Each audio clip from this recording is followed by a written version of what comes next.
ఆషాఢ మాసం సందర్భంగా మన కాసం ఫ్యాషన్స్ కిలో చీరలు కొనండి, అరకిలో చీరలు ఉచితంగా పొందండి.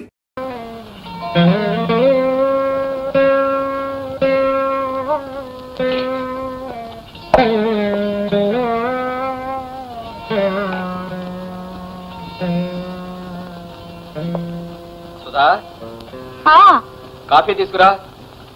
వస్తున్నానండి. కష్టాల్లో కూడా నాకు తోడుందనే తృప్తి ఉంటుంది. నువ్వు కూడా వెళ్ళి కాఫీ తెచ్చుకో.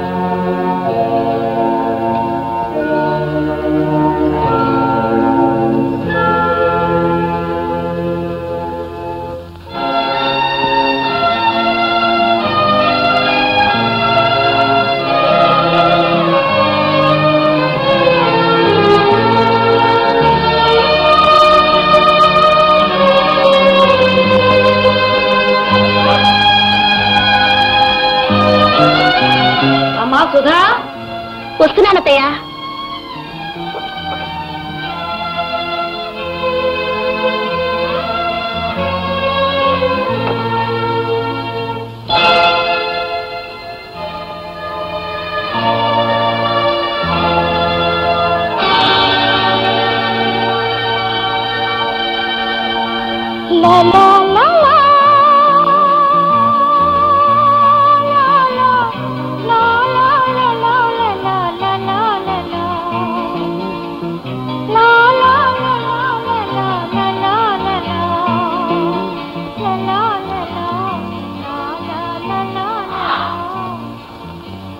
సుధా, ఈ దారిద్ర్యాన్ని మనం కోరి తెచ్చుకోలేదు, అయినా అనుభవించక తప్పటం లేదు.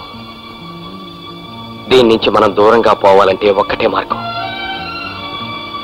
నేను అప్పు చేయబోతున్నాను. మరేం కంగారు పడకు. ఖర్చు కోసం చేసేదైతే అప్పు అవుతుంది, సంపాదన కోసం చేసేదైతే పెట్టుబడి అవుతుంది. నీలాంటి వాళ్ళు డబ్బు ఎప్పుడు అడుగుతారా అని ఎదురు చూస్తుంటాం భాయ్. నీలాంటి నిజాయితీ పరులకు అప్పు ఇవ్వడం మాకు బడా ఖుషి. లేలో భాయ్, నీకే అడిగినా 10,000 ఇస్తాం. లేలో.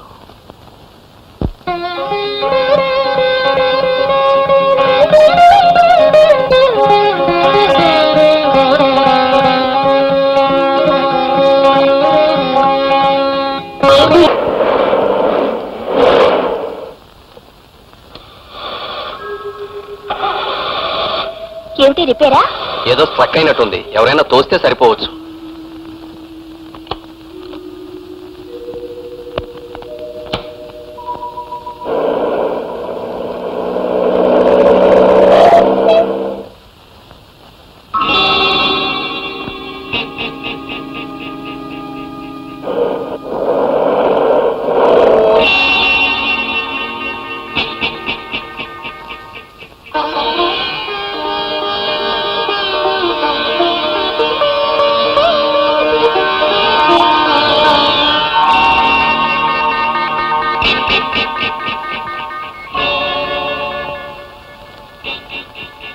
బ్రదరా, ఏ గాడిదైనా డబ్బు సంపాదించవచ్చు అన్నావు ఇది వరకు. వెరీ గుడ్, మొత్తానికి ఆ విషయాన్ని నిరూపించామన్నమాట. ఇప్పుడు ఒప్పుకుంటున్నాను, ఏ గాడిదైనా డబ్బు సంపాదించవచ్చు అని. ఒక చిన్న విషయం, ఆ డబ్బుతో వచ్చే హోదా, ఆ డబ్బు వాడుకునే విధానం నీలాంటి నడవంతరపు శ్రీగాళ్లకు తెలియదని నిరూపించావు. ఇదిగో, కారు కొనగానే సరిపోదు, అది ఆగిపోతే ఏం చేయాలో తెలుసుకో.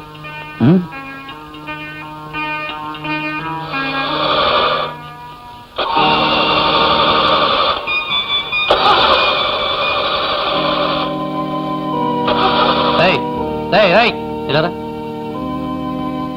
కారు స్టార్ట్ కావడం లేదు. ఈ 100 రూపాయలు తీసుకొని కారు నానా గోపీబాబు గారు. నమస్కారం గోపి బాబు. ఏ సుబ్బారావు, బాగున్నావా? బాగున్నానండి. పిల్లలంతా పెద్దలేనట్టున్నారే? అవునండి. అమ్మ బాగుందా? మీ దయవల్ల బాగానే ఉందండి. ఏమిటి బాబు, కారు ఆగిపోయిందా? పోయాలా? పదండి, పద పోయా.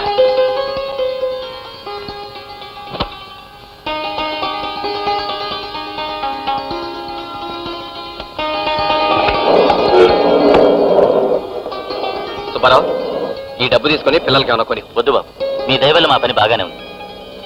నేను వస్తాను. అలాగే, వస్తానమ్మా. వస్తాను బాబు.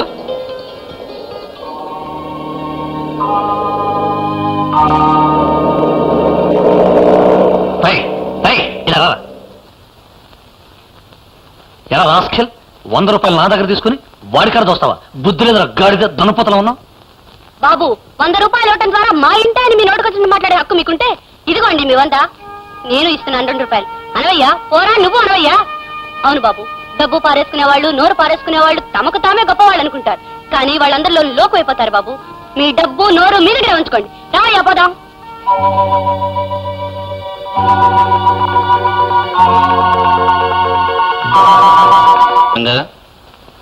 వచ్చే నెల 15వ తారీఖున ఈ హాస్పిటల్ మన చీఫ్ మినిస్టర్ గారు ఓపెన్ చేస్తారట.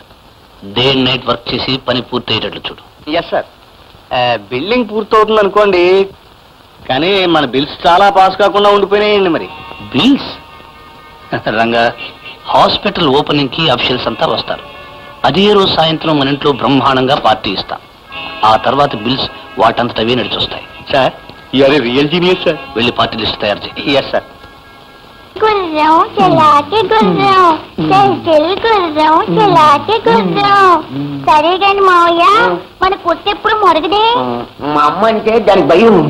అదేం కాదులే, నా కొండమ్మ చెప్పింది. కుక్క బదులు కూడా అమ్మమ్మే మొరుగుతుందంట. చల్లి గుర్రం చలాకి గుర్రం. అయ్యో అయ్యో, పనికిరాని వెధవా.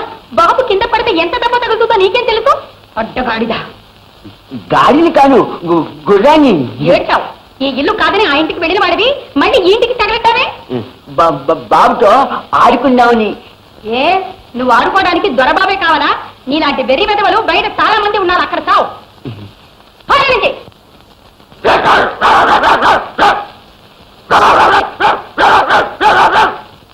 ఇంకా నిలబడ్డావే, పోతుంటే. చూడు బాబు, నువ్వు ఈ గాడిలతోనూ కుక్కలతోనూ ఆడుకోకూడదు. నువ్వు బంగారం లాంటి బిడ్డవి. అరే, నువ్వు మెళ్ళో గొలిసేది ఏమో బంగారం గొలుసు ఏమైపోయింది? బాబు గొలిసేదిరా? బాబు మెళ్ళో బంగారు గొలుసురా. ఏమిటా పిచ్చినవో? బాబుతో ఆడుకుంది నువ్వేగా. నువ్వు దిగపోతే ఇంకెవరు తీస్తారు? దొంగ బెద్దవా. అమ్మా,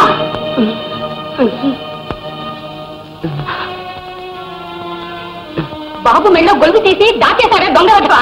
చాలా ఊరుకోమ్మా. అన్నయ్యని పట్టుకుని దొంగ అంటావా? బాబుకు స్నానం చేయించేటప్పుడు ఈ గొలుసు తీసి నేనే మెళ్ళో వేసుకున్నాను. అన్నయ్య, అమ్మ సంగతి నీకు తెలుసుగా. ఊరుకో, ఏడుకో.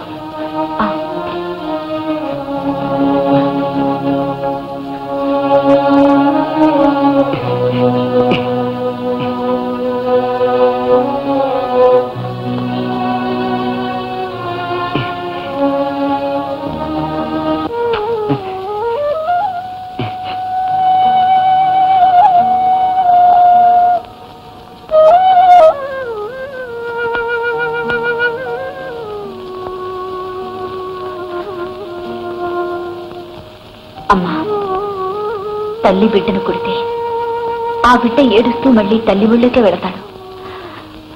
అబ్బులమ్మయ్య మనసు పసిపిల్లాడి మనసమ్మా. చాలే, ఊరుకో.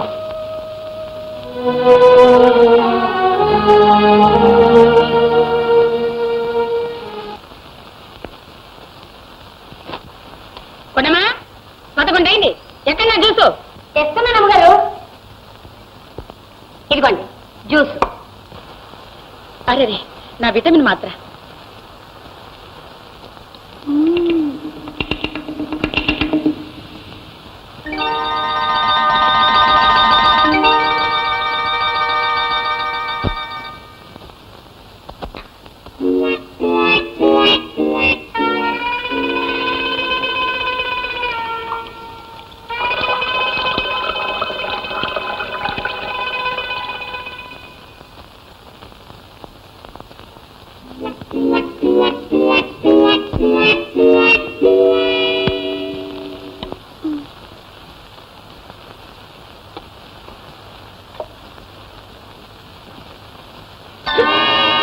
కొన్నమా, జ్యూస్ ఉప్పుగా ఉందేమిటి?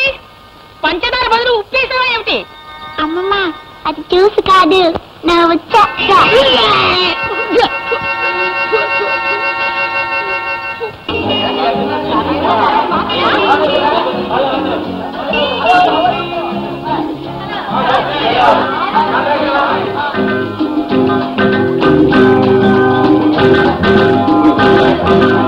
హలో సరస్వతి, నువ్వా?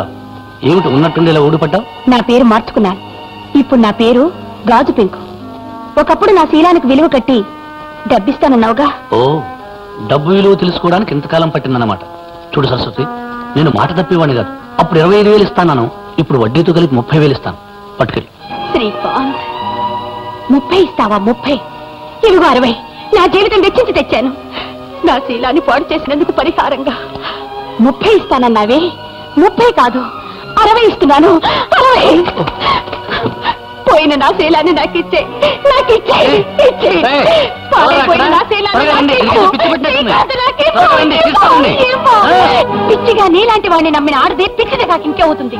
నేనెప్పుడో పిచ్చి ఉండనే. ముందు ఏమైనా బయటకు లెక్కెళ్ళండి. ఒరే శ్రీకాంత్, 10 తలలు ఉన్న రావణాసురుడే ఆడదాని ఉసురు తగిలి నాశనమైపోయాడ్రా.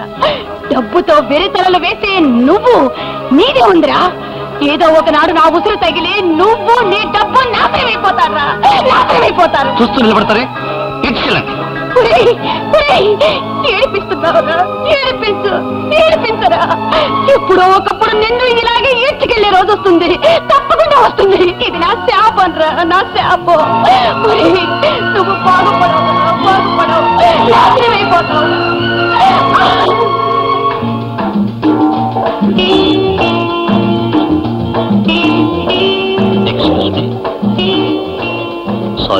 Sorry for the delay. Dear friends, sorry for the delay. Have a nice dinner. Come on.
ఏమిటండి ఇది? ప్రేతల్లా మీ వాళ్ళకు మీరును ఫంక్షన్ జరిగి ఈ రోజున కాస్త కళగా ఉండకూడదు? మీనాక్షి, మన అబ్బులు చచ్చిపోయాడే. అబ్బులు చచ్చిపోయాడా? పోయాడు. చావు వచ్చి పోలేదు, చావుకొని తెచ్చుకున్నాడు.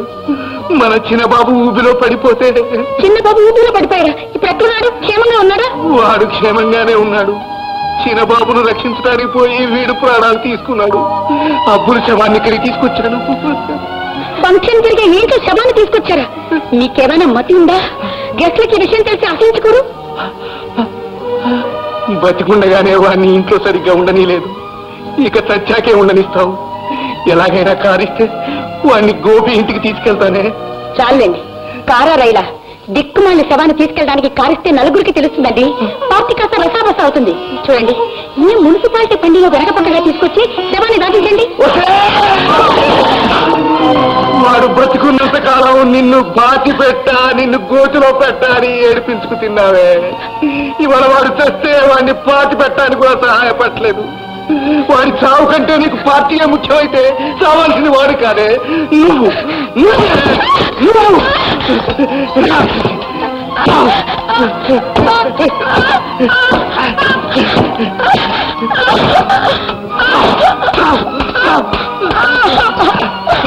వెళ్ళాలిరా, వెళ్ళాలి. నీతో పాటు అందరూ వెళ్ళాలి, కానీ నీలా ఎవరూ వెళ్ళకూడదు. బతికినంత కాలం అందరూ నీకు కావలసిన వాళ్ళే అనుకున్నావు, కానీ నీకెవ్వరూ లేరు, ఎవ్వరూ లేరు.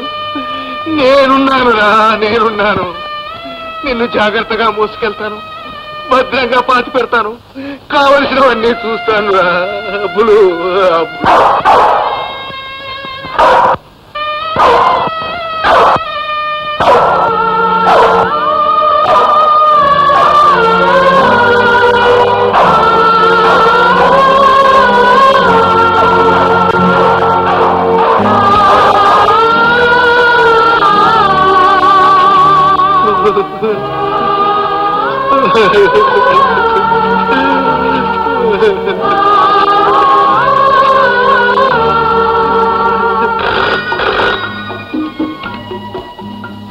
హలో, నేను వర్క్ సూపర్వైజర్ మాట్లాడుతున్నా సార్. సడన్ గా మన హాస్పిటల్ కూలిపోయింది, దానికి ఎంత పడి 150 మంది చచ్చిపోయారు సార్.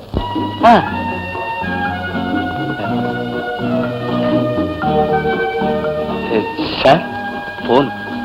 Excuse me. హలో, ఏమిటి? హాస్పిటల్ కూలిపోయింది, 150 మంది చనిపోయారు.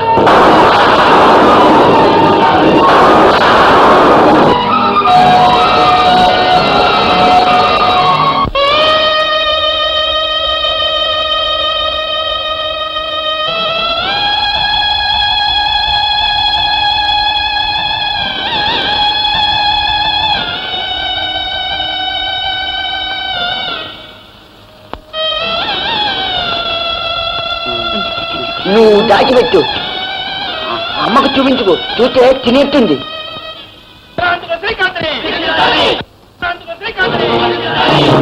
కాంట్రాక్టర్ అశ్రద్ధ వలన ఇంత దారుణం జరిగి చాలా మంది చనిపోయారు. ప్రభుత్వం సప్లై చేసిన సిమెంటు, ఐరన్ బ్లాక్ మార్కెట్ లో అమ్మి 150 మంది చావుకు శ్రీకాంత్ సాగుడయ్యాడు.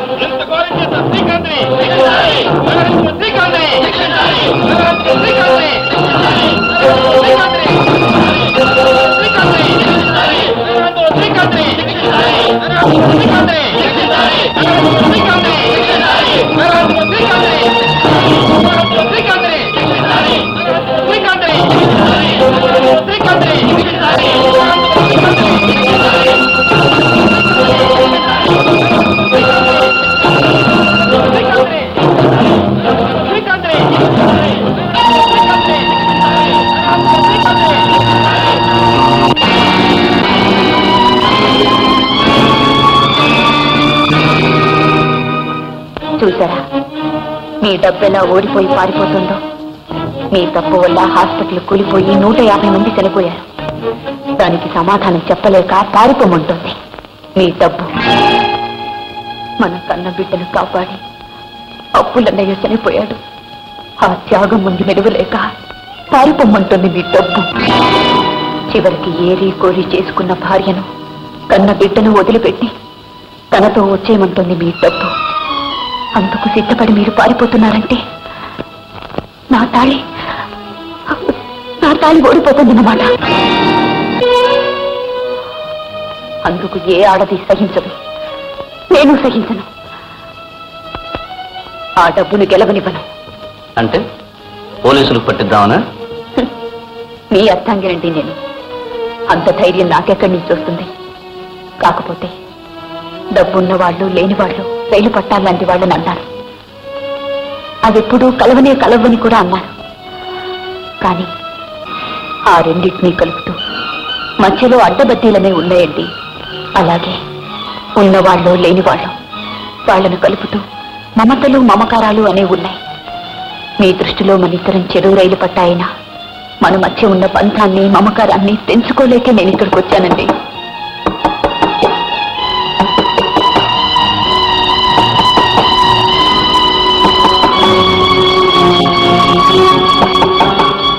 ఇప్పుడు ఓడిపోయి తలదించుకున్నా రేపు గెలిచి తలెత్తుకుని బ్రతుకుదామండి.